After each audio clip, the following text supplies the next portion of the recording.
श्याम मानव channel को आपका समर्थन देने के लिए चैनल को जरूर सब्सक्राइब करें। चैनल के नोटिफिकेशन पाने के लिए बेल आइकन भी दबाएं। आदरणीय और प्यारे मित्रों,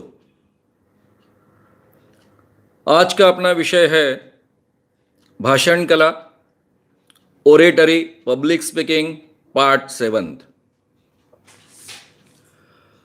कल हमने देखा है कि भाषण की पूर्व तैयारी कैसे करें। बहुत विस्तार से हमने देखा है।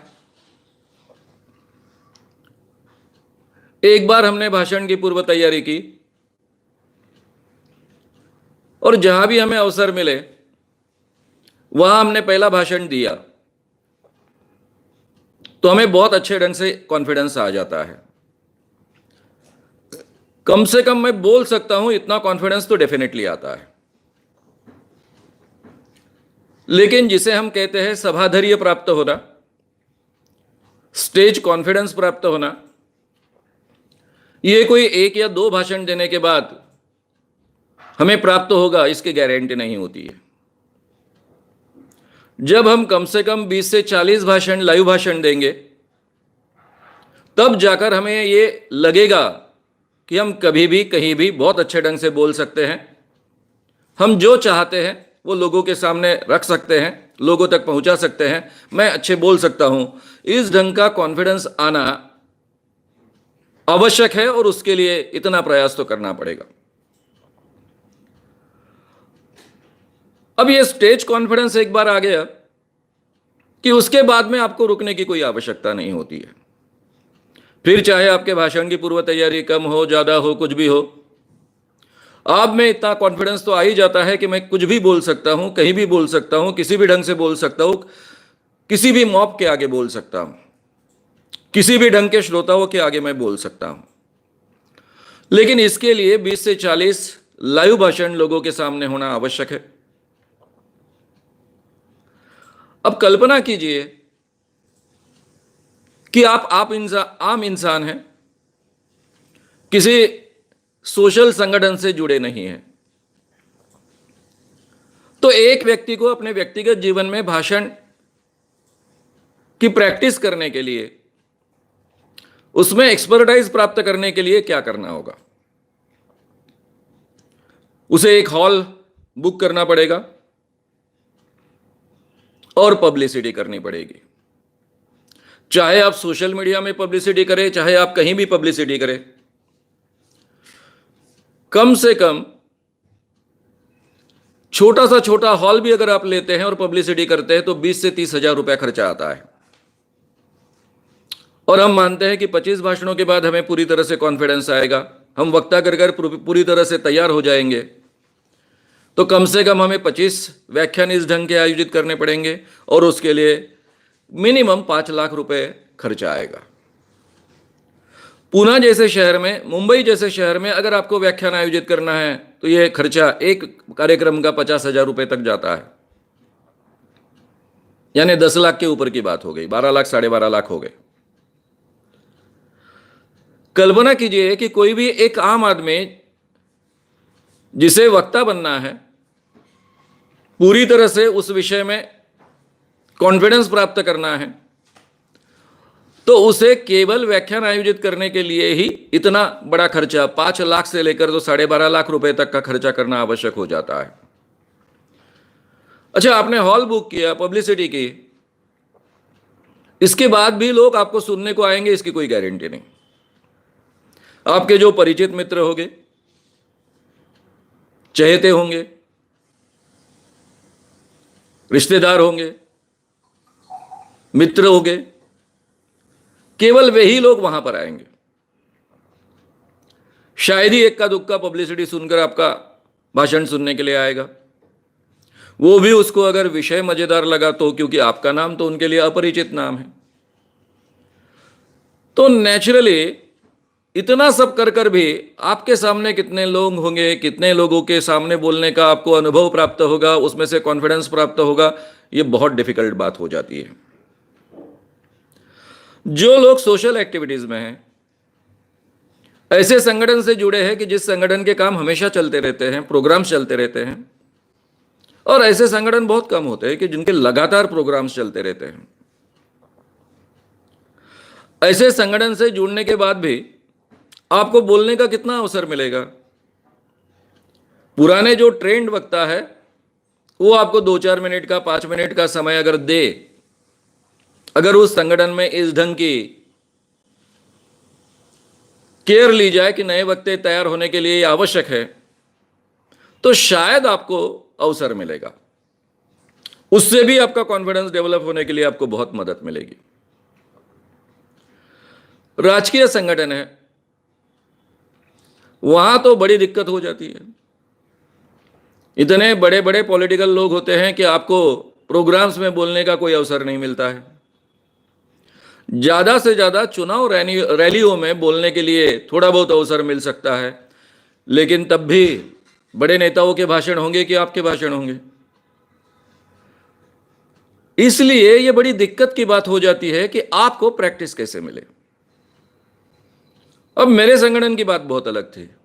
मेरे संगठन में इतने वक्ता क्यों तैयार हो पाए, या फिर हमने वर्धा में वक्तृत्व कलोपासक संघ चलाया, यवतमाल में चलाया, तो हम डेलिबरेटली प्रोग्राम्स आयोजित करते थे। उन दिनों में हॉल देने वाला भी सस्ते में हमें हॉल देता, लाउडस्पीकर वाला भी ये बहुत अच्छा काम कर रहे हैं, सब लोगों के लिए कर रहे हैं, इसलिए कम पैसे में दे देता। हमारे नाम पर बड़े पैमाने पर पब्लिक आ जाती सुनने के लिए, और फिर हम 10-12 लोगों को बोलने के लिए उनके सामने खड़ा कर देते थे। उसमें से बहुत अच्छे वक्ता बनते गए। जब मेरा अंधविश्वास के खिलाफ काम शुरू हुआ, रोज व्याख्यान चलते थे। शुरुआत में 5-7 साल तो मैं किसी को आगे खड़ा कर नहीं सकता था, क्योंकि हमेशा डेंजर सिचुएशन रहता था। नए किसी व्यक्ति को खड़ा कर दे तो श्रोताओं पर की पकड़ भी छूट जाए, ये भी डर है। ये कोई गलती कर गया तो उसके परिणाम भुगतने पड़ेंगे, ये भी डर है। और इतनी बड़ी तादाद में इकट्ठा जो लोग हुए हैं, काफी वोलेटाइल है, गुस्से में भी है। ऐसे लोगों के सामने एकदम से नए वक्ता को खड़ा कर देना, इसका मतलब वो जिंदगी में फिर से कभी खड़ा नहीं होगा। इसलिए मुझे पहले 5-6 साल तो किसी और वक्ताओं को मेरे स्टेज पर खड़ा करना बड़ा मुश्किल था। लेकिन सभा शुरू होने के पहले की जो चीजें होती हैं, लोगों को आह्वान करना है, बैठने के लिए सूचनाएं करनी है, इस ढंग के काम में नए नए लोगों को मैं जोड़ देता। जैसे ही थोड़ा शांत वातावरण मिलने लग गया, एक क्रेडिबिलिटी फॉर्म होते गई कि भाई ये आदमी जो बोलता है वो सच होता है, ये जगह जगह आह्वान देता है, हर जगह पर आज तक इसने सभी बाबाओं को परास्त किया है, पराभूत किया है, कोई भी अपने चमत्कार सिद्ध नहीं कर पाया है। इस कारण जो एक क्रेडिबिलिटी फॉर्म हुए, फिर धीरे धीरे मुझे शांति मिलने लगी व्याख्यानों में। तब मैंने अपने कार्यकर्ताओं को खड़ा करना शुरू किया। केवल खड़ा करना शुरू नहीं किया, तो उनको वक्तृत्व के बारे में टिप्स देना भी शुरू किया। आगे चलकर 90 के बाद में तो हमने इस ढंग के वर्कशॉप भी हमारे कार्यकर्ताओं के लिए जगह जगह आयोजित किए, जिसमें का कुछ उसके बाद में काफ़ी उसमें परिवर्तन हुआ है, काफ़ी वो इम्प्रोवाइज हुए हैं।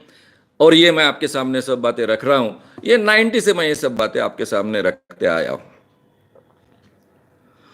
इसलिए और ये कार्यक्रम इतने चलते थे, जैसे जैसे मेरे बाकी वक्ता खड़े होते गए और बहुत अच्छे बोलने लग गए। उनके पास विषय बहुत अच्छा था। ये विषय को किस ढंग से रखना है, किस ढंग के आर्गुमेंट्स करने हैं, ये रेडी थे। उसका फायदा काफी मिला। और मेरे छोटे छोटे नए नए कार्यकर्ता बोलने के लिए खड़े होते हैं, सामने 2-2, 3-3 हजार, 4-4 हजार का मॉब होता है। उनका कॉन्फिडेंस ट्रेमेंडस बढ़ते गया और उसमें से बहुत अच्छे वक्ता निखर कर आए। इस ढंग का वातावरण बहुत कम संगठन में होता है। अंधश्रद्धा निर्मूलन ये विषय ही इतना अट्रैक्टिव है कि हर व्यक्ति को इसके बारे में कुछ कहना है, कुछ बोलना है। कुछ अच्छा लगता है, कुछ बुरा लगता है, कुछ बातें पसंद आती है, कुछ बातें बिल्कुल पसंद नहीं आती है। यानी पॉजिटिवली या नेगेटिवली हर व्यक्ति अपने आप को अंधश्रद्धा निर्मूलन इस विषय से जुड़ा पाता है या फिर जोड़ लेता है। इसलिए हमें श्रोताओं की कभी कमी महसूस नहीं हो। चाहे मैं बोलने के लिए खड़ा हूं, चाहे मेरा कोई दूसरा कार्यकर्ता बोलने के लिए तैयार है, चाहे वो कार्यकर्ता नया है, उसका नाम उस एरिया में ज्यादा प्रसिद्ध नहीं है, इसके बावजूद केवल अंधश्रद्धा निर्मूलन इस विषय को जानने के लिए, समझने के लिए बड़ी तादाद में लोग आते थे। और इस कारण मेरे काफी कार्यकर्ता बहुत अच्छे वक्ता कर निखर कर आए। उनकी खुद की उस एरिया में एक इमेज बनी, क्रेडिबिलिटी भी फॉर्म हुई, संगठन भी क्रेडिबिलिटी उस कारण बढ़ी, संगठन के क्रेडिबिलिटी के कारण उनकी क्रेडिबिलिटी बढ़ी, उनका कॉन्फिडेंस बढ़ा। इस ढंग से एक वक्ताओं की फौज इसमें से तैयार होते गई। लेकिन मित्रों, इस ढंग के सामाजिक संगठन जिनके कार्यक्रम लगातार चलते रहते हैं, आज भी हमारे कार्यक्रम एक दिन में कम से कम 15-20 कार्यक्रम हर जगह चलते रहते हैं।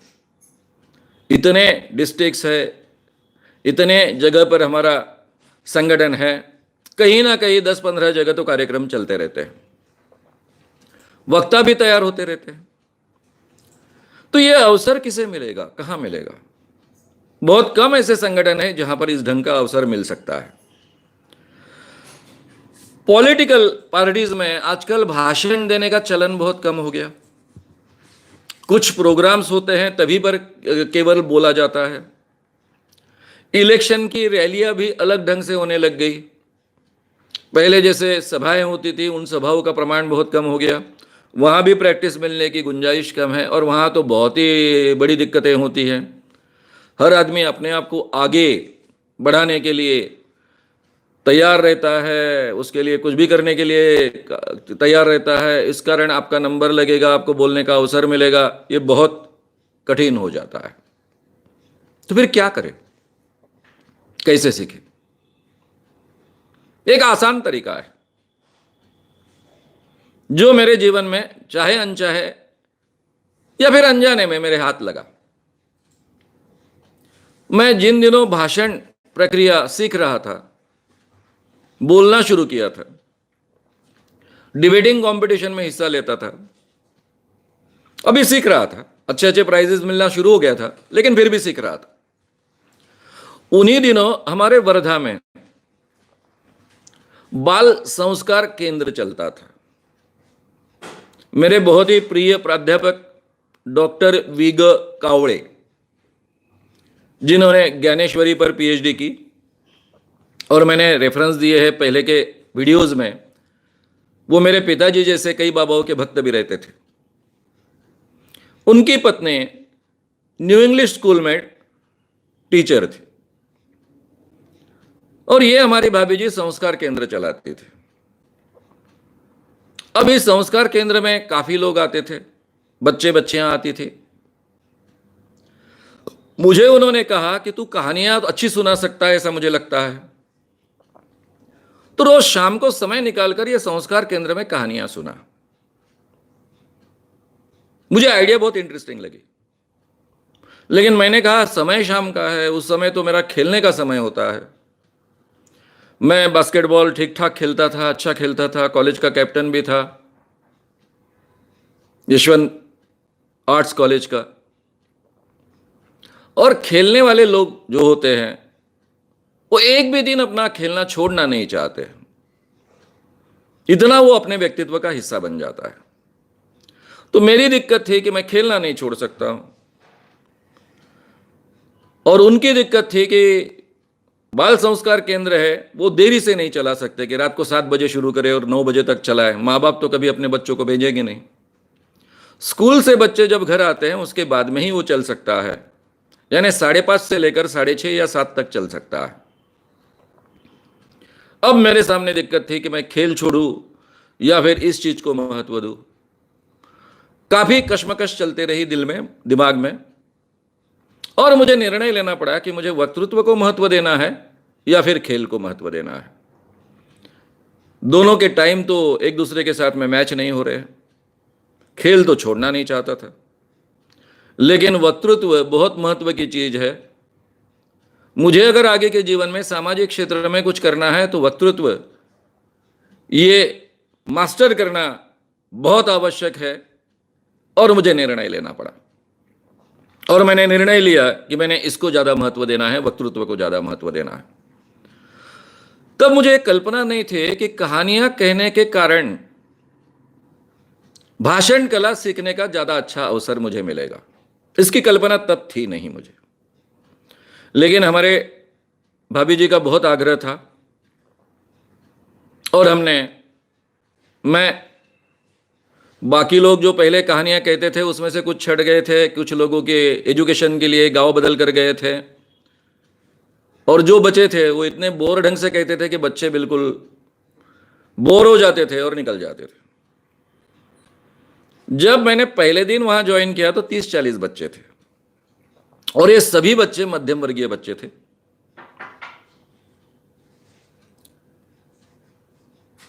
पहले दिन में ही मैं बात कर रहा था, तब धीरे धीरे आसपास के बच्चे इकट्ठा हो गए और दूर खड़े होकर बात करने लगे, यानी देखने लग गए। मैंने उनको आकर ज्वाइन करने के लिए कहा। अब इसमें से काफी बच्चे गरीब तबके के थे, ठीक ढंग से कपड़े नहीं थे, साफ सुथरे नहीं थे। जो बच्चे पहले से बैठे हुए थे उन्होंने नाक भाव सिकोड़ी, फिर भी मैंने उनको इन्वॉल्व कर लिया और ऐसी कहानी पिरोई कि गरीबी अमीरी किस ढंग से निर्माण होती है। गांधी जी का, अब ये सब बच्चे जो थे इनकी उम्र थी 7 साल से लेकर 6 साल से लेकर 15 साल तक, और उनके सामने में गांधी जी ने जिस एक किताब का ट्रांसलेशन किया था, यूटोपिया नाम की किताब, रस्किन की किताब है ये,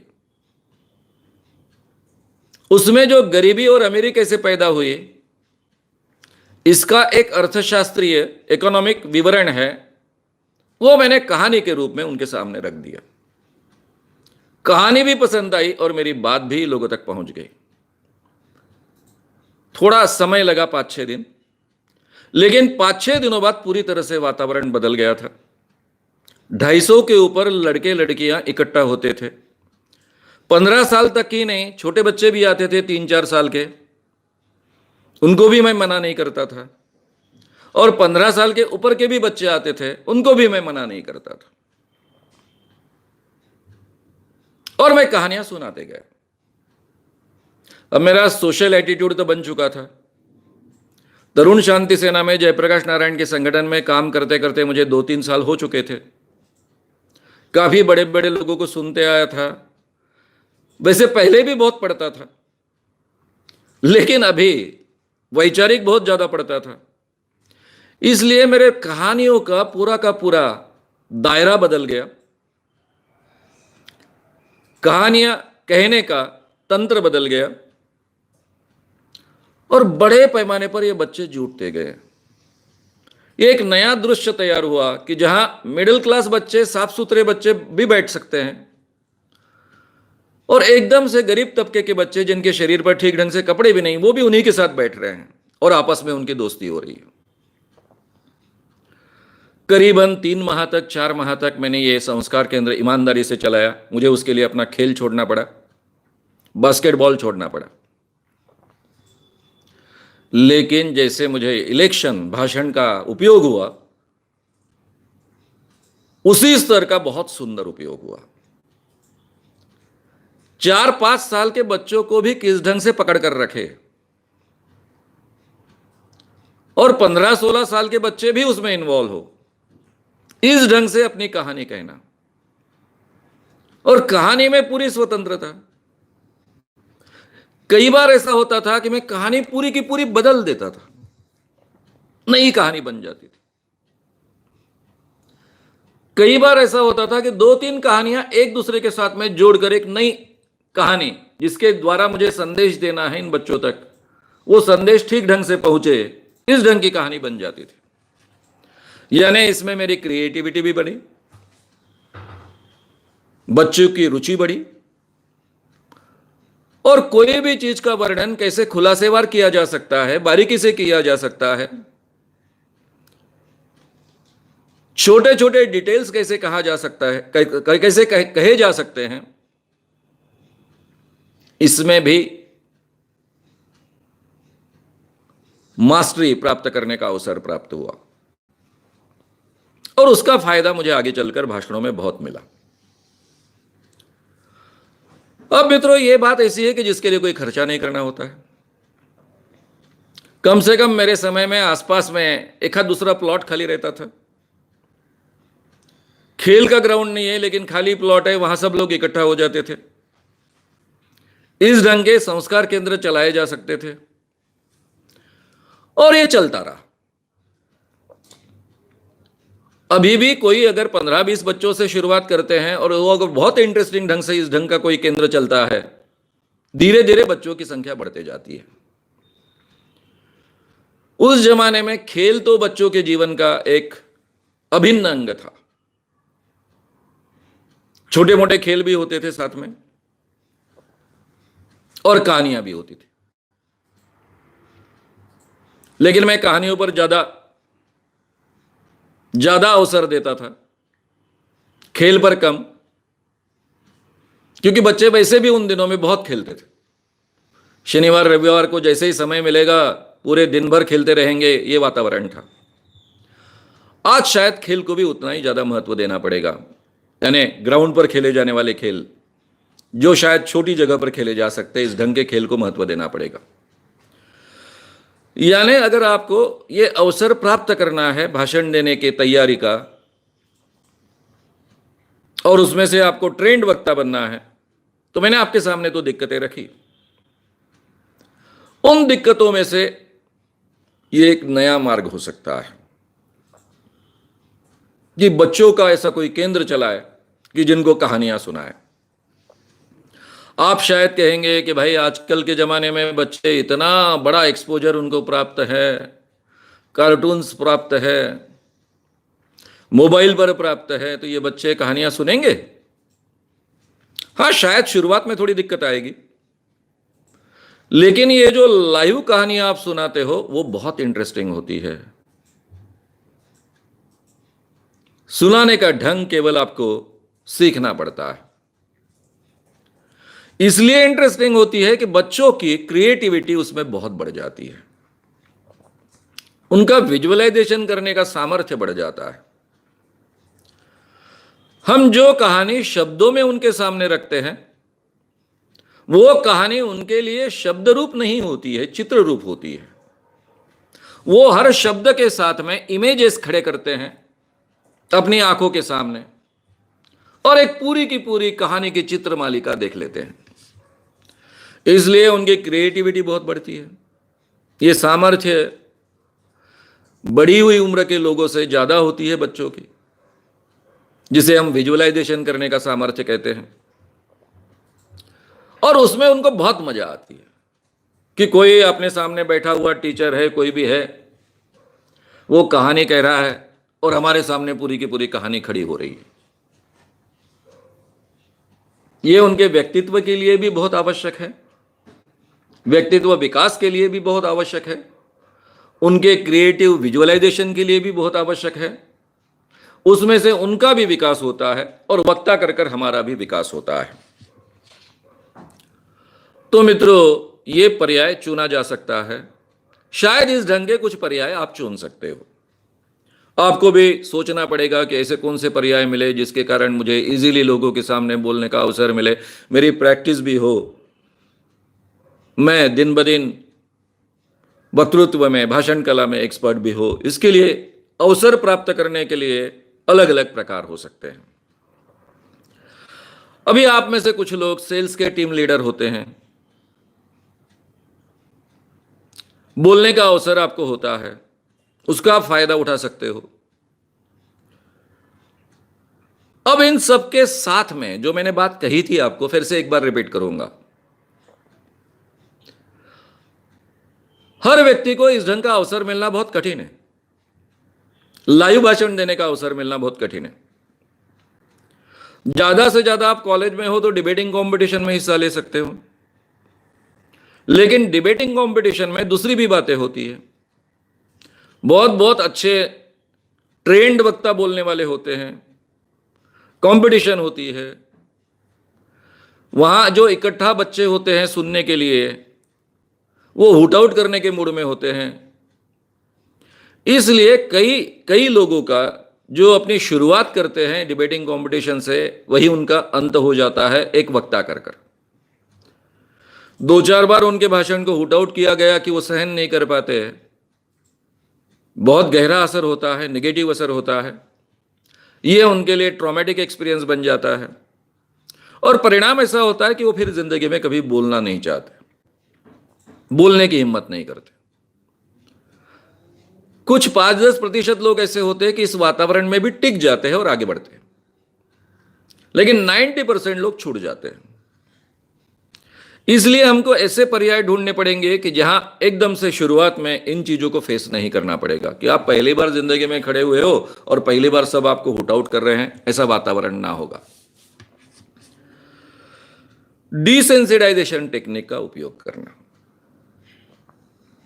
मैंने उसके बारे में थोड़ी सी जानकारी आपको दी है। मैंने कहा, क्योंकि मैंने सम्मोहन तो अभी सिखाया नहीं, मेरे वर्कशॉप में जो लोग सम्मोहन सीखते हैं, मेरे वर्कशॉप जो होते हैं personality development through self hypnosis होते हैं। सेल्फ हिप्नोसिस की प्रक्रिया के द्वारा अपना खुद का व्यक्तित्व विकसित करना, उसमें यह डिसेंसिटाइजेशन टेक्निक पढ़ाया जाता है कि एक बार आप सम्मोहन अवस्था में गए, यानी गए ना गए बात अलग है, वो प्रक्रिया आपने पूरी की और वो प्रक्रिया पूरी करने के बाद वहां पर आप विजुअलाइज करते हो। क्या विजुअलाइज करते हो?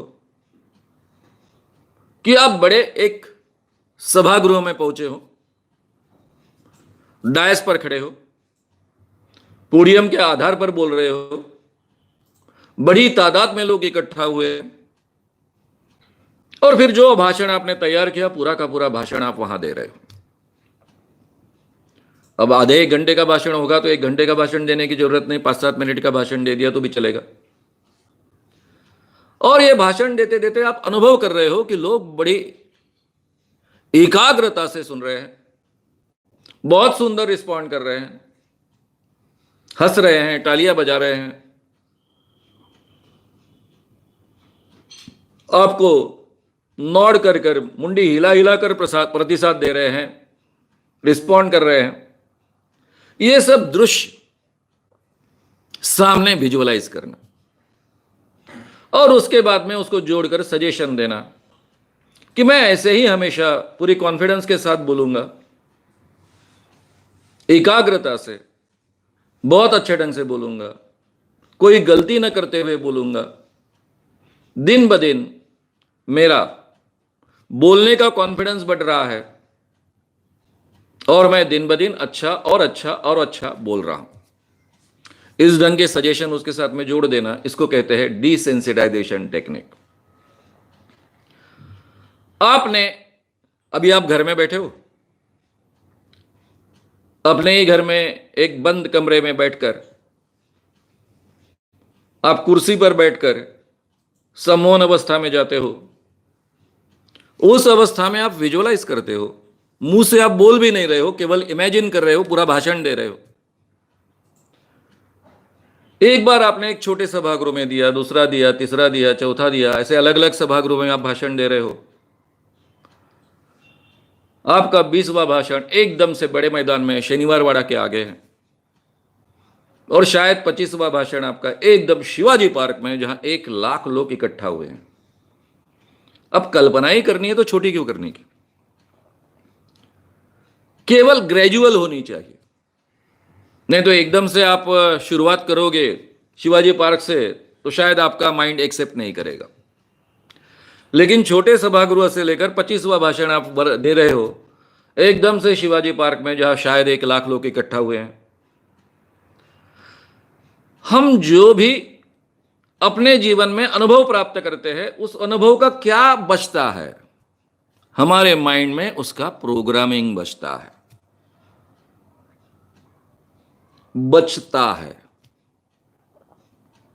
बाकी रहता है। और ये जो अनुभव हम प्राप्त करते हैं वो हमें कॉन्फिडेंस देता है, हमारे माइंड को आदत देता है।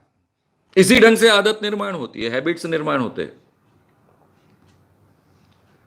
इस ढंग से आपने 25 भाषण दिए तो आपके सबकॉन्शियस को आदत हो जाती है कि आपने बड़े बड़े 25 भाषण दिए हैं, शिवाजी पार्क में भी दिए, और फिर इसी दरमियान या फिर बाद में आप एक्चुअल भाषण देने के लिए खड़े होते हो, तब शायद शुरुआत में 2-4 मिनट आपको लगे कि मैं पहली बार भाषण दे रहा हूं, लेकिन 2-4 मिनट बाद आप भूल जाते हो कि ये मेरा पहला भाषण है, क्योंकि आपके सबकॉन्शियस को कई बार ये भाषण देने की आदत हो चुकी है, और वो हमेशा की तरह जैसे कल्पना में भाषण देता था वैसे भाषण देना शुरू कर देता है। अभी एक्चुअली स्टेज पर आप बोल रहे हो, लोगों को इंटरेक्ट कर रहे हो, लोगों को फेस कर रहे हो, और इस ढंग से भाषण कला सीखना बहुत आसान हो जाता है। डिसेंसिटाइजेशन टेक्निक हर क्षेत्र में कोई भी नई चीज सीखने के लिए उपयोग में लाया जा सकता है, चाहे वो ड्राइविंग सीखना हो, चाहे कुछ हो। ये सब मैंने आपसे पहले ही पर्सनालिटी डेवलपमेंट की जो सीरीज चली है उसमें कहा है, और वो ऑलरेडी यूट्यूब पर अपलोडेड है। इसका बहुत सुंदर उपयोग लिया जा सकता है। जिन लोगों को सम्मोहन कैसे उपयोग में लाना है पता नहीं है, उनके लिए मैंने रिलैक्सेशन सिखाया है। ये रिलैक्सेशन की शुरुआत और रिलैक्सेशन की प्रोसेस ये भी यूट्यूब पर अपलोडेड है, मेरे ही चैनल में अपलोडेड है, मेरे शब्दों में अपलोडेड है, उसका आप उपयोग कर सकते हो। और मैंने जैसे कहा कि आखिरी में उठने के लिए आपको 101, 102, 103 ये कोडवर्ड दिए गए हैं, उसकी तरफ ध्यान न दो, पहले से ही मन में तय कर कर रखो कि उसकी तरफ मुझे ध्यान देना नहीं है, और आगे ये विजुअलाइजेशन और उसके साथ में कुछ सजेशन जोड़ दो, और फिर 101, 102, 103 बोलकर आप जाग जाओ, बाहर आ जाओ, उसके भी आपको बहुत अच्छे परिणाम मिलेंगे। तो मित्रों, इस ढंग से हमको भाषण की पूर्व तैयारी करनी है और उसकी प्रैक्टिस करनी है। अभी मैं बहुत टेक्निकल बातों में मुझे जाना आवश्यक है, क्योंकि ये जो कुछ सीरीज है भाषण की वो इस ढंग से बने, एक बार इस ढंग से अपलोड हो कि उसमें सभी बारीकियां आपको टेक्निकल हो चाहे नॉन टेक्निकल हो उपलब्ध हो। इसलिए मैं बहुत बारीकियों के साथ में ये सब आपके सामने रख रहा हूं। अभी हमको भाषण देना है तो 2 तरीके हो सकते हैं। एक तो हम खड़े होकर बोल सकते हैं या बैठकर बोल सकते हैं। दोनों में फर्क क्या है? दोनों में फर्क है? हां है। एक ही वक्ता ये दोनों तरीके उपयोग में ला सकता है। अब बैठकर भाषण देना है तो किस ढंग का वातावरण चाहिए, कहां देना पॉसिबल है?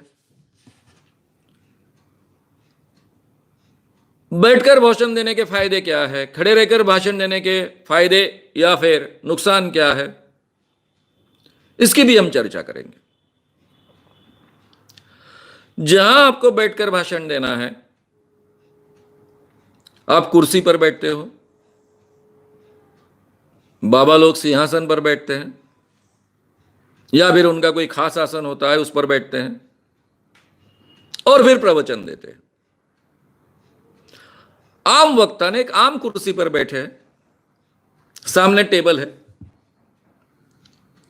टेबल इस ऊंचाई का है कि आराम से वो ऐसे हाथ रख सकते हैं, जैसा मेरे नीचे टेबल है उस पर हाथ रखे हैं,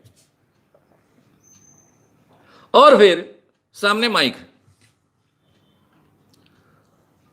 और वो बोल रहे हैं। अक्सर आप देखेंगे कि ऐसे वक्ता के थोड़े से नजदीक में ही पानी रखा होता है, वो बीच बीच में शांति से पानी पीकर भी बोलते हैं। ये कहां संभव है?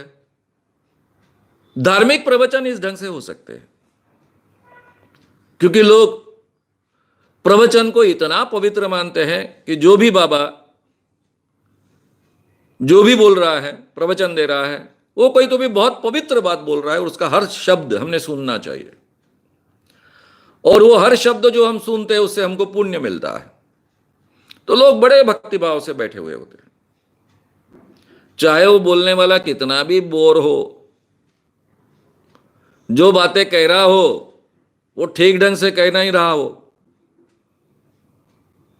चाहे लोगों को समझ में आए ना आए, फिर भी लोग शांति से सुनेंगे, क्योंकि वो बाबा को नहीं सुनते, वो पवित्र चीज को सुनते हैं। तो वहां एटीट्यूड ही अलग होता है, अपेक्षा भी अलग होती है। इसलिए मैं कई बाबाओं के प्रवचन जब सुनता हूं टीवी पर, और आपको तो पता है कि टीवी पर लगातार प्रवचन चलते रहते हैं, तो मुझे लगता है ये बाबा इतना बड़ा बना कैसे, ठीक ढंग से अपनी बात रख सकता नहीं, इसको धर्म का कोई ज्ञान नहीं है, और अपने आप को ज्ञानी कहलाता है, बोलने का ढंग भी ठीक नहीं है, फिर भी अपने आप को इतना बड़ा बाबा कहलाता है, लोग भी मानते हैं और लाखों करोड़ों लोग उसके पीछे चलते हैं।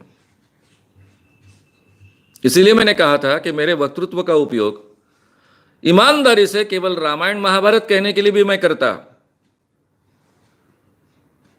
तो भी बात बहुत अलग हो जाती, क्योंकि लोगों की आस्था इन चीजों के साथ में जुड़ी हुई है,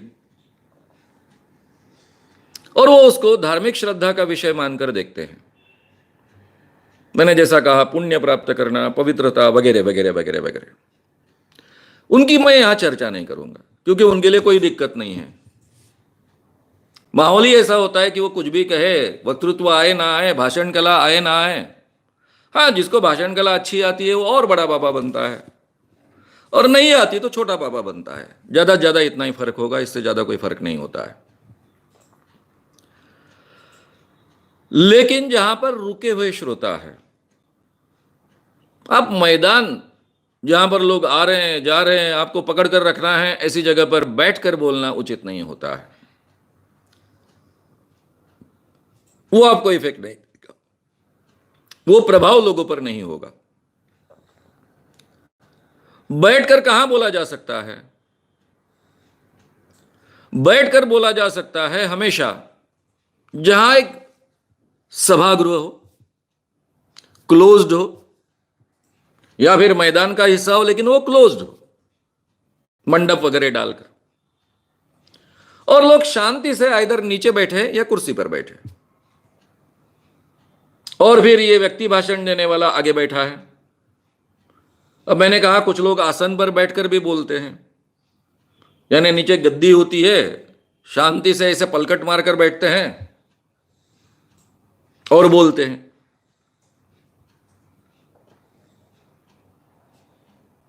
जैसे हम कोई मेडिटेशन के लिए पैर में पैर डालकर बैठते हैं, उस ढंग से समाधि अवस्था जैसी अवस्था में बैठकर बोलते हैं।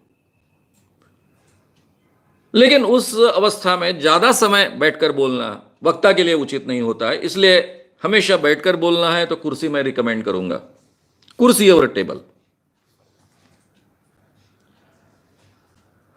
रुके हुए श्रोता है, बंद हॉल है,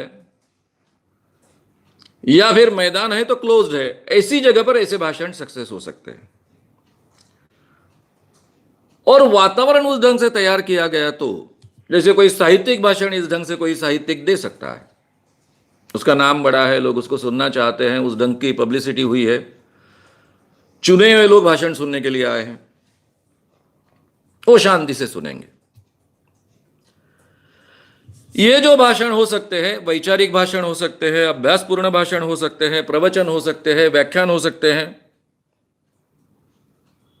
धार्मिक भाषण हो सकते हैं, लेकिन जहां लोगों को आपको पकड़ना है, लोग बड़े पैमाने पर आते हैं, वहां पर ऐसे बैठकर बोलना एक धार्मिक व्याख्यान छोड़कर बाकी व्याख्यानों के लिए बहुत कठिन होता है। असंभव होता है समय नहीं कहूंगा, क्योंकि मैंने आपको पहले ही कहा कि मैंने जयप्रकाश नारायण की 4 लाख से लेकर 6 लाख तक की सभाएं देखी हैं, यानी 4 लाख लोग से लेकर 6 लाख लोगों तक लोग इकट्ठा हुए थे। आखिरी का छोर दिखता ही नहीं था, केवल लोग ही लोग दिखते थे स्टेज पर से। और इतनी बड़ी तादाद में लोग इकट्ठा होने के बावजूद जयप्रकाश नारायण जी बैठकर बोलते थे, क्योंकि वो खड़े होकर बोलने की स्थिति में, शारीरिक स्थिति में थे ही नहीं। और लोग 3 घंटे उनका शांति से भाषण सुनते थे। उनका बोलने का तरीका, मैं जो वक्तृत्व की बातें आपके सामने कह रहा हूं, अगर उस कैटेगरी का कैटेगराइज मुझे करना ही है तो बोर भाषण ऐसा कैटेगराइज करना होगा। वो तो अपने मन से बोलते थे, बहुत प्रामाणिकता से बोलते थे, इसलिए लोगों तक बात पहुंचती थी और लोग उनको सुनते थे। लेकिन एज अ वक्ता करके, एक जमाने में जयप्रकाश नारायण बहुत अच्छे वक्ता थे ऐसा कहा जाता है, लेकिन जो आखिरी के दिनों में मैंने उनके भाषण सुने, 73, 74 में खास कर 74, 75 में खास कर वो भाषण काफी बोर होते थे। लंबी लंबी बातें हैं, बह जा रहे हैं अपनी ही बातों में। यानी वक्तृत्व के जो नियम होते हैं वो कोई नियमों का पालन नहीं होता था। इसके बावजूद उनके भाषण बहुत इफेक्टिव होते थे, क्योंकि सच्चाई, ऑनेस्टी, ईमानदारी, प्रामाणिकता और जयप्रकाश नारायण का जो व्यक्तित्व, उनकी इमेज, इन सब का वो असर होता था। उस पर से मैं कल्पना कर पाता था कि गांधी जी जैसा एक शांत बोलने वाला वक्ता लोगों को क्यों और कैसे अपील होता होगा, और इतनी बड़े पैमाने पर अपील होता था। गांधी जी जैसा वक्ता, गांधी जी को बहुत अच्छे वक्ता तो कहा नहीं जा सकता, लेकिन उनकी अपील तो बहुत बड़ी थी। उसके लिए वो इमेज चाहिए। लोगों के सामने अगर उस ढंग की इमेज है तो लोग फिर आपको उस अवस्था में भी आपके भाषण की कला कैसी है इसको महत्व न देते हुए स्वीकार सकते हैं। लेकिन आम व्यक्ति के लिए संभव नहीं होता है। अब मोमेंट है, आप एक मोमेंट चला रहे हैं, कोई ऐसा सामाजिक विषय रख रहे लोगों के सामने कि जिसमें अलग अलग मत प्रवाह है। कुछ लोग इस विचार को मानने वाले हैं, कुछ लोग इस विचार के खिलाफ भी हैं, और वहां पर दोनों तरीके के लोग इकट्ठा होते हैं। ऐसी सभाओं में खास कर चाहे हॉल में हो चाहे बाहर हो, खड़े होकर बोलना ही आवश्यक होता है। पूरे बॉडी लैंग्वेज का फायदा इसमें उठा सकते हो, और अक्सर ऐसे भाषण खड़े होकर दिए जाते हैं। इनमें सबसे कठिन तरीका अगर कोई होगा तो वो चौक सभाओं का है, और सबसे ज्यादा सीखने को अगर कहीं मिलता है तो चौक सभाओं में मिलता है। अब मैंने शुरुआत में तो आपके सामने वर्णन किया है कि मैंने सही मायने में मुझे सीखने का अवसर मिला चौक सभाओं में, लेकिन अभी उसकी बारीकियां मैं आपके सामने रखूंगा, क्योंकि हम अभी टेक्निकली हर चीज को परख रहे हैं, समझ रहे हैं और उसके बारे में सोच रहे हैं। चौक सभाएं क्या होती है? चौक सभाएं केवल इलेक्शन की सभाएं नहीं होती है। मेरे ही संगठन के जीवन में हमने कई बार चौक सभाएं ली है। भाई, जब हॉल के खर्चे उठाए नहीं जा सकते हैं, एक वातावरण तैयार करना है, कम खर्चे में चौक सभाएं ले लो। क्या होता है, एक लाउडस्पीकर पहले घूमता है इर्द गिर्द में, एक किसी व्हीकल के साथ में, चाहे रिक्शा हो। अब पहले जमाने में हमारे वर्धा जैसे शहर में वो 3 पहिए वाला रिक्शा रहता था, इंसान उसको चलाता था। उस रिक्शा में लाउडस्पीकर है, घूम रहा है वो आसपास के एरिया में, ये चौक में इतने बजे भाषण होगा, आप इकट्ठा होइए। अब लोगों को पता चलता था कि चलो कोई तो भी ऐसा भाषण है। ये कोई 2 दिन 3 दिन पहले से नहीं घूमता है, भाषण होने के 1 घंटा पहले घूम रहा है। आप खड़े होते हो वहां पर, पहले से पुलिस परमिशन लेनी पड़ती है, पुलिस को इतला करनी पड़ती है। कई बार पुलिस झंझट करती है कि ये चौक ऐसा है, वहां बहुत रश होता है, आपको परमिशन नहीं मिलेगी, ये होगा वो होगा वो होगा। हमारे वर्धा का सोशलिस्ट चौक बहुत प्रसिद्ध था। रामचंद्र गंगारी जी ने उसको बहुत प्रसिद्ध कर दिया था। वहां पर ऐसे भाषण होते थे चौक में। वहां चौक सभाएं भी होती थी और बड़ी सभाएं भी होती थी। वहां पुलिस इजीली परमिशन भी दे देते थे। एस्टेब्लिश हो चुका था कि वो सभा के लिए लोग एडजस्ट हो जाते, दुकानदार भी एडजस्ट हो जाते, लोग भी एडजस्ट हो जाते। लेकिन बाकी जगह अगर चौक सभाएं लेनी है तो पुलिस की परमिशन, उनके साथ में फिर उनको कन्विंस करो, पटाओ। पुलिस के साथ में तो झंझट नहीं की जा सकती है, पटाया जा सकता है। उनको कन्विंस करो कि भाई हम आपके व्हीकल्स आने जाने में कोई रोक नहीं लगने देंगे, उनके लिए जगह रखेंगे, फिर भी हम सभा करेंगे, वगैरह वगैरह वगैरह वगैरह। फिर वहां जाकर आप खुद टेबल लगाओ, कुर्सियां लगाओ, वही माइक की अरेंजमेंट करो, बैटरी ऑपरेटेड माइक का उपयोग करो, नहीं तो कहीं दुकान से बिजली ले लो, और टेबल पर खड़े होकर भाषण देना शुरू करो। हाथ में आपके एक माइक है, आप टेबल पर खड़े हो और भाषण दे रहे हो। इधर का खत्म हो गया, घंटा, 1.5 घंटा, 2 घंटा, आप में कितना सामर्थ्य है, आप कितने लोगों को रोक सकते हो, पकड़ सकते हो, इसके आधार पर ये चौक सभाएं चलती है। अक्सर चौक सभाएं आधे घंटे में खत्म हो जाती है, लेकिन हमने जो यवतमाल में चौक सभाएं शुरू की थी वो 2-2 घंटे चलती थी, पूरे रोड ब्लैक हो जाते थे, पुलिस भी बंदोबस्त करने के लिए आ जाती थी, इलेक्शन का माहौल था तो इसलिए परमिशन भी आसान हो जाती थी। और यवतमाल के लिए चौक सभा ये बहुत नई बात थी, पहले किसी ने ऐसी चौक सभाएं ली नहीं थी। जैसे ही 1977 का इलेक्शन डिक्लेयर्ड हुआ इमरजेंसी के बाद में, तब की बात मैं कह रहा हूं। अब तब का एक छोटा मनोरंजक किस्सा है, इसलिए मैं आपको सुनाऊंगा। अभी अभी की बात है, इसी साल की। मैं महाराष्ट्र की विधानसभा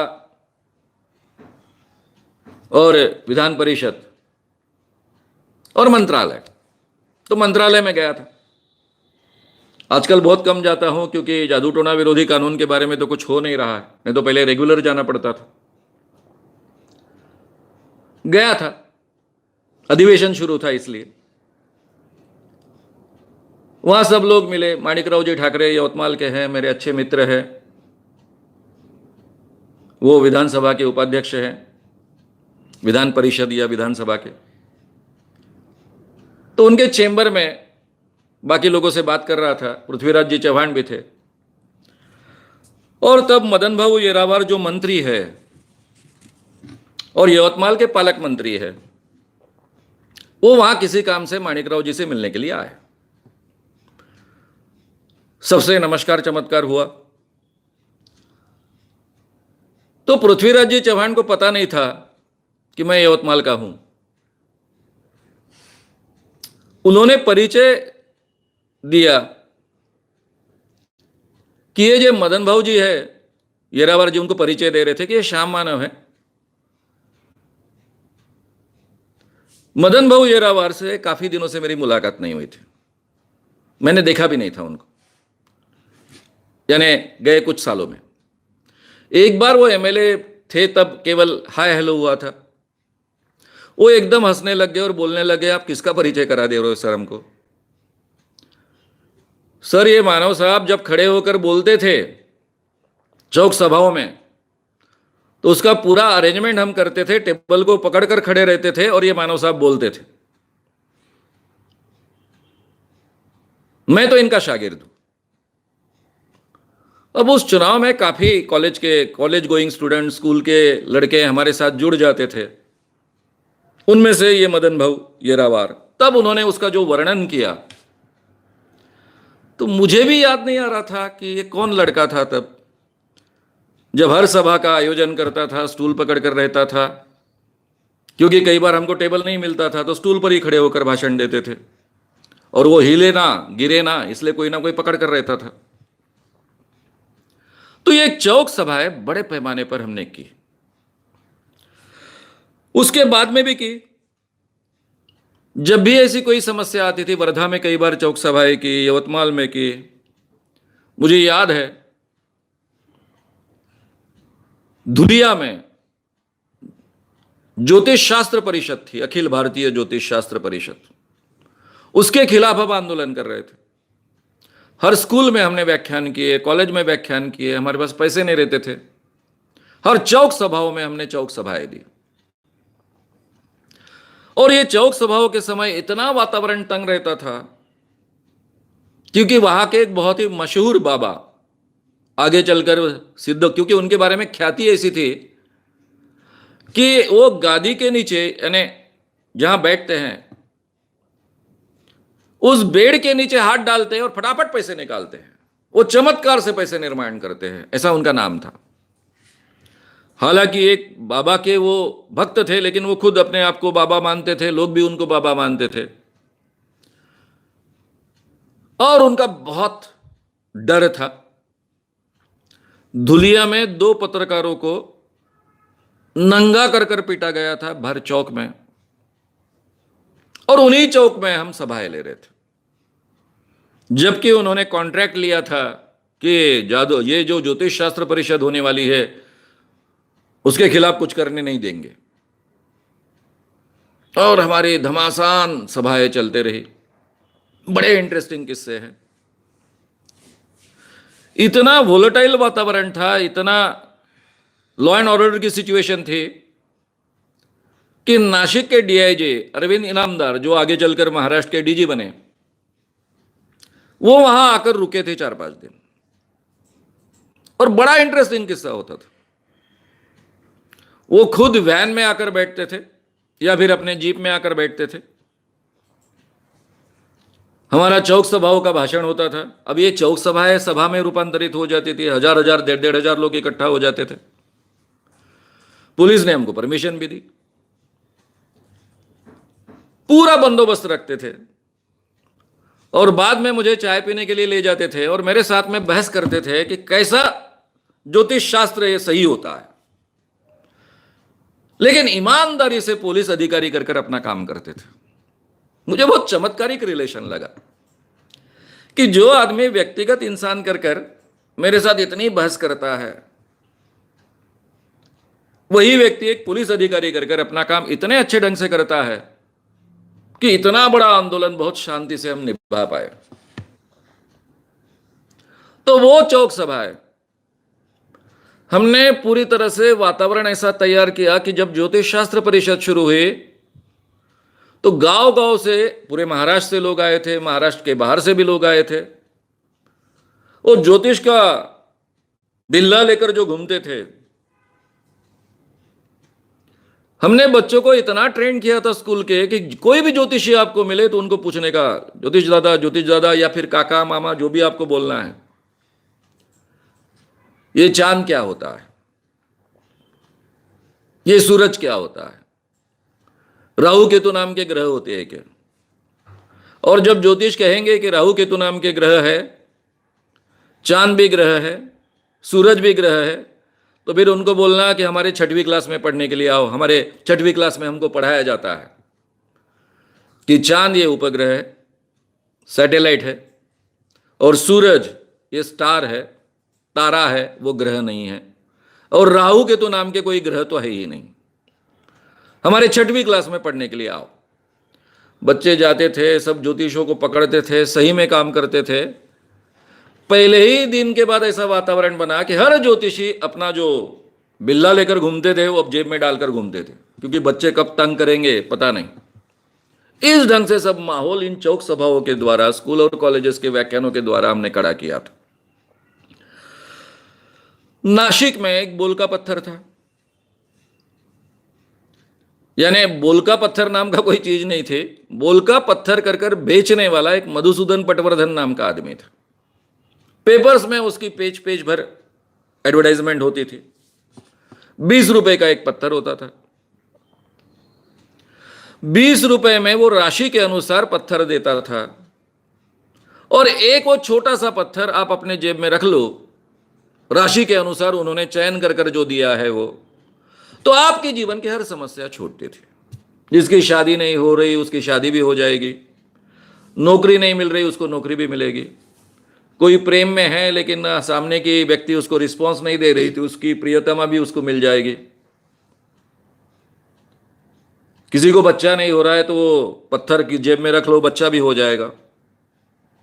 कोर्ट केस आपके खिलाफ जाने की संभावना है, जेब में पत्थर रखो तो आपके हिस्से में उसका न्याय आ जाएगा। जितनी भी समस्याएं होती है सबका सॉल्यूशन 20 रुपए का पत्थर। अब हमने उसके खिलाफ बड़ा आंदोलन शुरू किया। हमारे पास तो बिल्कुल पैसे नहीं रहते थे, मैं बेकार, मेरे सभी साथी बेकार, क्योंकि सब कॉलेज गोइंग लड़के रहते थे। और उन दिनों माँ बाप अपने बच्चों को पॉकेट मनी दे ऐसा वातावरण था नहीं, सबके सब हम बेकार। जो बच्चे मेरे साथ काम करते थे कॉलेज के लड़के लड़कियां, उनके घर में प्रतिष्ठा नहीं और मेरी कहीं भी प्रतिष्ठा नहीं, बेकार आदमी है। चाहे पहले प्राध्यापक रहा हो, चाहे पढ़ा पत्रकार रहा हो। इस स्थिति में हम कोई हॉल बुक नहीं कर सकते थे, वहां व्याख्यान नहीं दे सकते थे, इसलिए नासिक के चौक चौक में हमने सभाएं लेनी शुरू कर दी। वहां फिर से अरविंद इनामदार जी भी, अब वो हमको अच्छा जानने लग गए थे, वही डीआईजी थे। डीआईजी के अंतर्गत काफी जिले होते हैं, वहां के एसपी कोई और थे, और हमने चौक सभाएं बड़े पैमाने पर शुरू कर दी। वही तरीका, टेबल स्कूल कुछ तो भी खड़ा कर दिया, टेबल या स्टूल उस पर खड़े हो गए। वक्त के पहले हमारा रिक्शा घूम रहा है, लोगों को कह रहा है कि यहां पर व्याख्यान होने वाला है, ये बोलका पत्थर के बारे में व्याख्यान होने वाला है। बड़े पैमाने पर लोग इकट्ठा होते थे, वहां व्याख्यान होता था, लेकिन पेपर में इतनी सी भी न्यूज नहीं छपती थी, क्योंकि इन्होंने पूरे के पूरे फुल पेज एडवर्टाइजमेंट बुक किए हुए थे सभी पेपर्स के। वो उनको हमको जो जवाब देते थे उस एडवर्टाइजमेंट से, इसमें से लोगों को पता चलता था कि ऐसा काम शुरू है, जिन्होंने देखा नहीं है, सुना नहीं है, उनके लिए। आखिर के दिन में हमने गाढ़ो मोर्चा निकाला, गधों को लाए पकड़ के, गधों को प्ले कार्ड्स लटका दिए, गांव में घुमाने लगे। अब यह कानूनन अपराध है। पुलिस ने हमारे गधे पकड़ लिए। बड़ा इंटरेस्टिंग किस्सा है वो। 15 दिन तक ये आंदोलन चलता रहा। 7 दिन चौक सभाएं चली। तो ये चौक सभाएं, इसका एक अलग तंत्र है, और मैंने हमेशा केयर ली कि हर जगह वक्ता तैयार हो। चौक सभा में नए वक्ताओं को झोंकना बहुत कठिन होता है, लोग भागने का डर होता है, लेकिन इसके बावजूद मैं खड़ा करते गया। चलो भाई संदीप, खड़े हो जाओ, बोलो। 5 मिनट बोलने का, ज्यादा बोलने का नहीं। अब कोई कोई उत्साह में आ जाए, ज्यादा बोले तो पीछे से कोई तो भी उसका शर्ट खींच रहे, तेरे 5 मिनट हो गए, दूसरा खड़ा हो जा। इसमें से काफी वक्ता जिन्होंने स्टेज डेयरिंग प्राप्त किया और अच्छे वक्ता आगे चलकर बन गए। चौक सभाओं का तंत्र सबसे कठिन तंत्र होता है। आपको कम समय में लोगों को प्रभावित करना है, आकर्षित करना है, उनको रोकना है। वो कि आपका भाषण सुनने के लिए नहीं आए, मार्केट में कुछ चीज खरीदने के लिए आए, उसके बावजूद उनको पकड़ कर रखना। वक्तृत्व कला सीखने का सबसे बढ़िया तरीका ये हुआ चौक सभा का। दूसरा, खड़े होकर भाषण देना है तो जहां पर हॉल है, खचाखच भरा हुआ हॉल है, लोग डोर में भी खड़े हैं। अब मेरी सभाओं में और काफी वक्ताओं की सभा में ऐसा होता है कि लोग इतने ज्यादा आ जाते हैं कि स्टेज पर भी उनको बिठाया जाता है। अब हालांकि मेरा विषय ऐसा है कि स्टेज पर लोगों को बिठाना बहुत ही डेंजरस होता है, इसके बावजूद हम हमेशा स्टेज पर लोगों को बिठाते आए। किसी को हिलने के लिए फुर्सत नहीं है। ऐसी सभाओं में आप बैठकर नहीं बोल सकते। और मेरी शुरुआत ही होती थी कि मुझे मालूम है आप में से काफी लोग खड़े हो, जितने लोग बैठे हैं उससे ज्यादा लोग खड़े हैं। मुझे यह भी मालूम है कि मैं 3 घंटे बोलने वाला हूं। 3 घंटे खड़ा रहना बड़ा डिफिकल्ट है, बहुत तकलीफ होती है, लेकिन मैं भी तो आपके साथ हूं, मैं भी तो खड़ा हूं, मैं भी 3 घंटे खड़ा रहने वाला हूं। लोग एकदम से हंस देते, तालियां बजाते। अब 3 घंटे में केवल खड़ा रहना मुश्किल नहीं होता है, कई लोगों को 3 घंटे पेशाब रोकना बड़ा मुश्किल होता है। असंभव सा होता है। हम पिक्चर को जाते सिनेमा देखने के लिए, पहले 3 घंटे के सिनेमा होते थे, इंटरवल में सबके सब कतार लगाकर जा रहे पेशाब को। यहां कुछ लोग पहले से आकर बैठे हैं, आधे घंटे पहले से। 3 घंटे उठने के लिए कोई संभावना नहीं है। बड़ी दिक्कत होती थी। खचाखच भरे हॉल में अगर कोई उठ के जाए तो लोग ही उनको रूट आउट करे, जगह ना दे, फिर भाषण डिस्टर्ब हो, इसलिए मैं ऊपर से झाप दूं।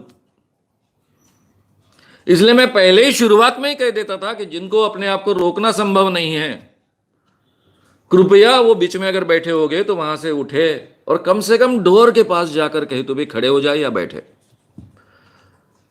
और मैं कहता था ऐसे कोई अगर जाने लग गया तो भाई इसको बाहर जाने देने का। इन्होंने अपनी मौल्यवान जगह छोड़ी है, ये याद रखने का, उनको तकलीफ नहीं देने का। तो इन सब चीजों का बहुत अच्छा परिणाम होता था। तो ऐसी सभाओं में तो आपको खड़े रहकर ही बोलना है। बैठकर आप बोलोगे तो वो असर कभी प्राप्त होना संभव नहीं है। मैदान है जिसमें बड़ी संख्या में श्रोता जमे हुए हैं, वहां तो खड़े होकर ही बोलना चाहिए। वोलेटाइल वातावरण है, गर्म वातावरण है,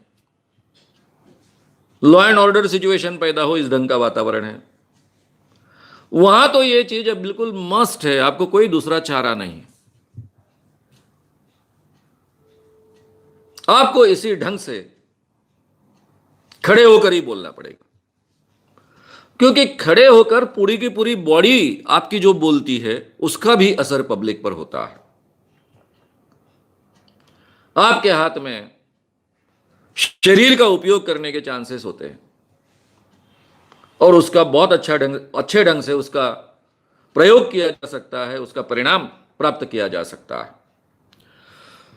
तो खड़े होकर मैदान में भाषण देना है तो इस ढंग का अगर वातावरण रहेगा, सिचुएशन रहेगी, तो आपको खड़े होकर ही बोलना है। अगर खड़े होकर बोलना है तो कैसे?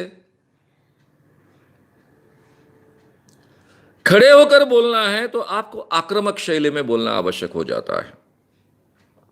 कोई अगर बहुत धीरे बोल रहा है, मुलायम आवाज में बोल रहा है, या फिर बीच बीच में पानी पी पी कर बोल रहा है तो लोग छट जाएंगे। ये जो इतनी बड़ी तादाद में श्रोता इकट्ठा हुए धीरे धीरे खिसक जाएंगे, उनको पकड़ कर रखना है। तो अक्सर ये भाषण धुआंधार होते हैं, प्रवाही होते हैं, गैप्स बहुत बीच में कम होती है,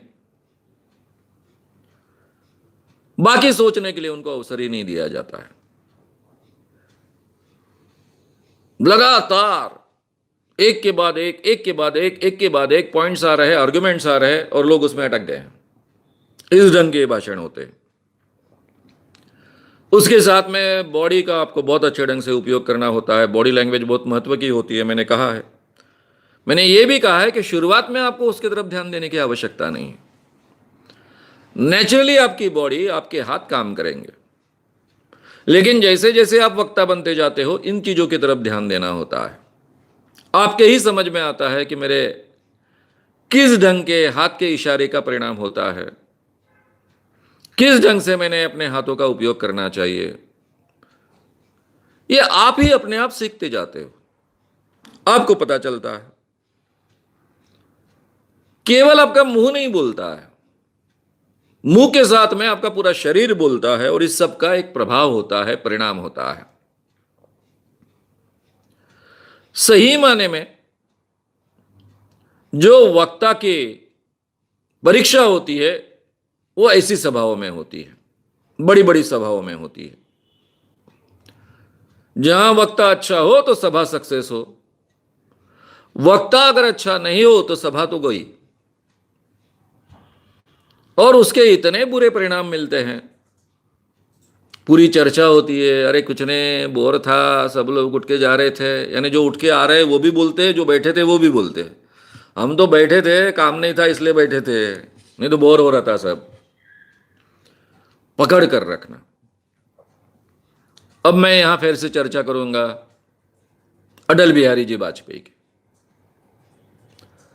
अटल बिहारी जी वाजपेयी की मैंने कई सभाएं देखी जिसमें वो खड़े होकर बोलते थे, तादाद भी अच्छी रहती थी, वो पॉजेस लेते थे, रुक रुक कर बोलते थे, और उसका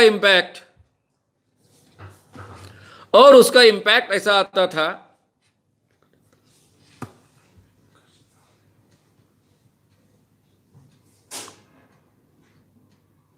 कि लोग सुनते थे उनको।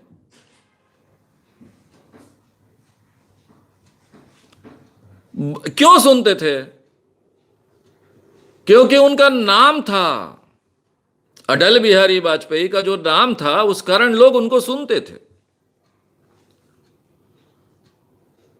और लोगों को आदत गिरी हुई थी, आदत पड़ी हुई थी कि अटल बिहारी तो ऐसे ही रुक रुक कर बोलने वाले हैं, बड़े बड़े पौधे लेने वाले हैं, बीच बीच में आंख बंद करने वाले हैं। मुझे लगता है अटल जी के अलावा और किसी वक्ता को लोग इस ढंग से एक्सेप्ट नहीं करेंगे। इसलिए अटल जी की कॉपी किसी वक्ता ने करने की बिल्कुल आवश्यकता नहीं, ऐसा मैं मानता हूं। वो तो उनको सूट करता था, लोगों ने उनको उस ढंग से एक्सेप्ट किया था, और अच्छे वक्ता तो थे ही। अब मित्रों, हमने देखा कि भाषण देने के दो तरीके हो सकते हैं, बैठ कर देना और खड़े होकर देना। क्लासरूम में हम जो भाषण देते हैं, क्लास में पढ़ाते हैं, तो काफी प्रोफेसर्स खड़े होकर बोलते हैं। मैं भी खड़े होकर सिखाता था, लेकिन यह आवश्यक नहीं, आप बैठकर भी सिखा सकते हो। एक बार उस प्रोफेसर के इमेज बन गई कि वो बहुत अच्छे ढंग से सिखाता है, स्टूडेंट्स उसको चाहते हैं, तो बैठकर भी वो सिखाए तो बड़े आराम से लोग सुनते हैं। शुरुआत में मैं खड़े होकर सिखाता था, धीरे धीरे मैंने बैठकर सिखाना शुरू कर दिया। जब मुझे केवल किताब के आधार पर पढ़ाना है, रैपिड रीडिंग पढ़ाना है, तो मैं खड़े नहीं होता था। ग्रामर वगैरह पढ़ाना है तो खड़े होकर बोलता था, क्योंकि ब्लैक बोर्ड का भी उपयोग करना है। तो वहां दोनों तरीके उपयोग में आ सकते हैं। मेरे एक इंग्लिश के टीचर थे, जिनके कारण मैंने इंग्लिश लिटरेचर लिया, उनके आग्रह के कारण, जयंत परांजपे नाम के। आगे चलकर वो नागपुर यूनिवर्सिटी के हेड ऑफ द डिपार्टमेंट बने, इंग्लिश यानी इंग्लिश डिपार्टमेंट के, और जिन्होंने इंग्लिश में डीलिट प्राप्त की। बहुत ही सुंदर सिखाते थे, ऊंचाई एकदम कम थी, 5 फुट समथिंग। कुर्सी में बैठ जाते तो कुछ दिखते ही नहीं थे टेबल के आगे, केवल चेहरा दिखता था उनका।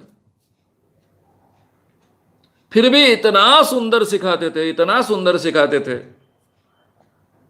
मुझे वैसे देखा जाए तो इंग्लिश लिटरेचर में ज्यादा रुचि नहीं थी, लेकिन केवल जयंत परांजपे जी सिखाते हैं, इतने ढंग से, उत्तम ढंग से सिखाते हैं, इसलिए मैं इंग्लिश लिटरेचर में बहुत रुचि लेता था, वो विषय मैंने लिया था।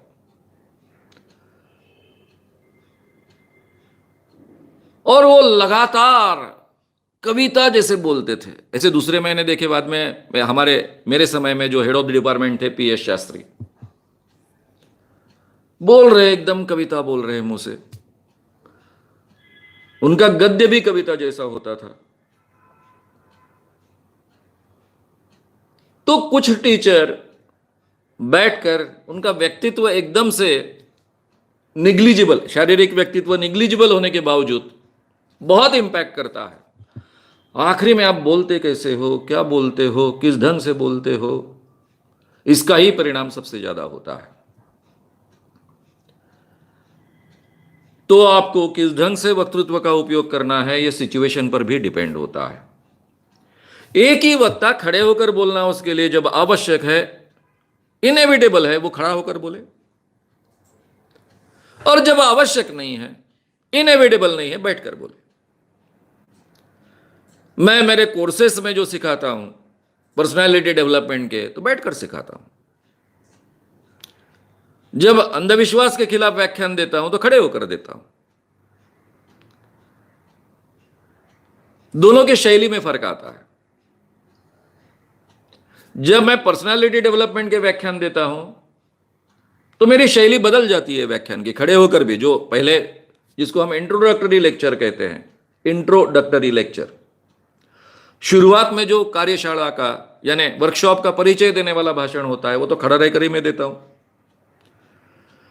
और फिर कभी मैं अंधविश्वास के कार्यक्रम के लिए आया तो मेरे सब कार्यकर्ता कहेंगे सर उधर का भाषण नहीं, वो आपको भलती आदत हो गई, अभी इधर का भाषण चाहिए, तोड़फोड़ भाषण चाहिए, आप भूल जाओ उधर का, इधर का देने का है। यानी इतने दो डिस्टिंक्ट शैली भाषण की एक ही व्यक्ति को उपयोग में लानी पड़ती है, सिचुएशन देखकर, विषय देखकर, सामने के श्रोता किस ढंग के वो देखकर। तो बैठकर भाषण देना और खड़े होकर भाषण देना, ये केवल बैठना और खड़ा होना नहीं है, ये डिफरेंट शैली है, ये हमेशा आप याद रखें। शैली बदल जाती है और बदलनी चाहिए तो फर्क है, नहीं तो क्या आप बैठकर वही बोल रहे हो, खड़े होकर भी वही बोल रहे हो, पब्लिक पर फर्क गिरेगा इंपैक्ट का। लेकिन मैंने जो दो कैटेगरीज की है वो कैटेगरीज के अनुसार वो नहीं होगा। अब मित्रों हमने देखा कि हमको खड़े होकर बोलना है, बैठकर बोलना है। वक्ता को केवल भाषण की पूर्व तैयारी तक और वो क्या बोल रहा है यहां तक वो सीमित नहीं होता है, उसकी और भी जिम्मेदारियां होती, और वो बोलता अकेला है, शायद उसका अकेले का भाषण है तो अकेला बोलता है, लेकिन ये ग्रुप एक्शन है, सामूहिक कृति है, किसी एक की अकेले की कृति नहीं है। यह भी हमने समझ लेना चाहिए। क्यों अकेले की कृति नहीं है? भाई आपका डायस कैसा होगा वक्ता नहीं तय करता है। डायस यानी क्या? जिस पर वक्ता बैठता है, कुर्सी पर बैठता है डायस पर के, या फिर खड़े होकर बोलता है, उसको हम डायस कहते हैं। ये डायस कैसा हो यह भी आवश्यक होता है। भाषण के इंपैक्ट पर उसका परिणाम होता है।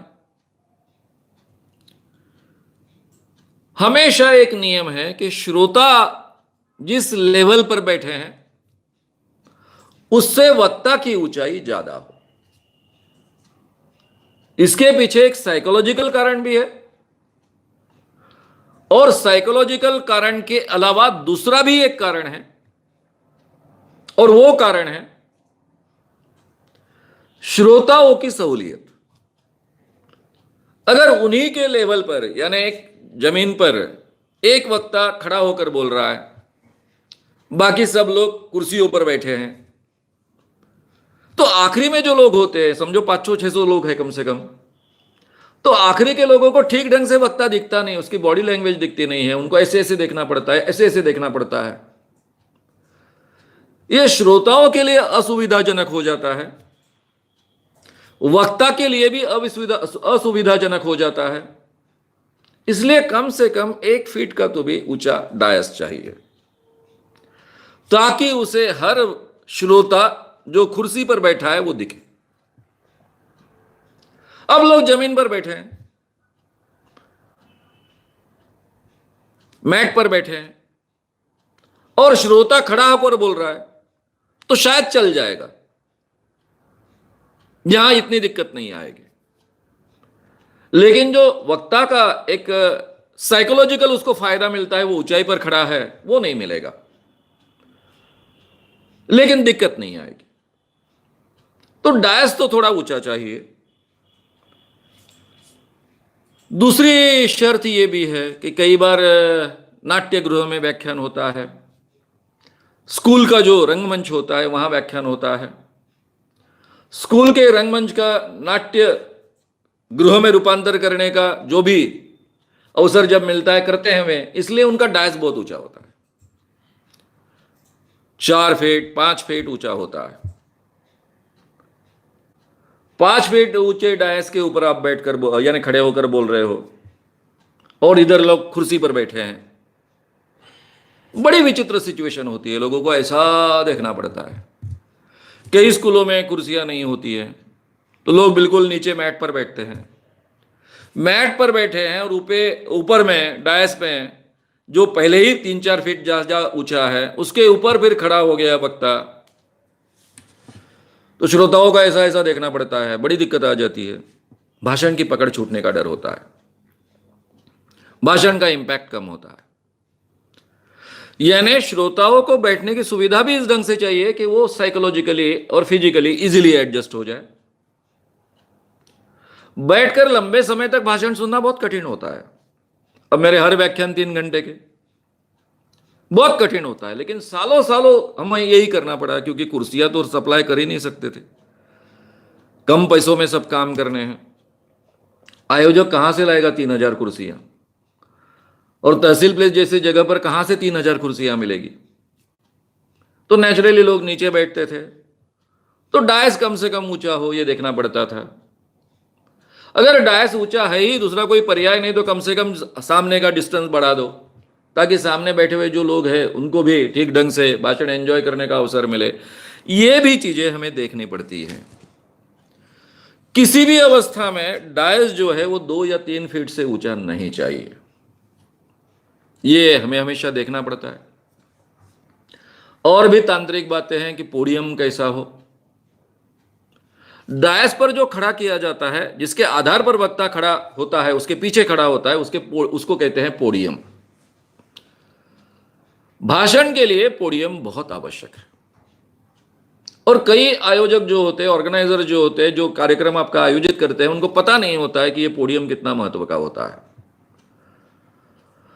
पोडियम के सामने खड़ा होकर भाषण देना और सामने कुछ भी न होकर आप खड़े होकर भाषण दे रहे हो, इसमें बहुत अंतर आता है, बहुत अंतर आता है। इंपैक्ट में अंतर आता है, आपके शारीरिक थकान में अंतर आता है, क्योंकि आप लोगों के सामने खड़े हो, टेबल आपके साइड में है, सामने केवल लाउडस्पीकर का माइक है, उसका डंडा है, और उसके सामने आप खड़े हो।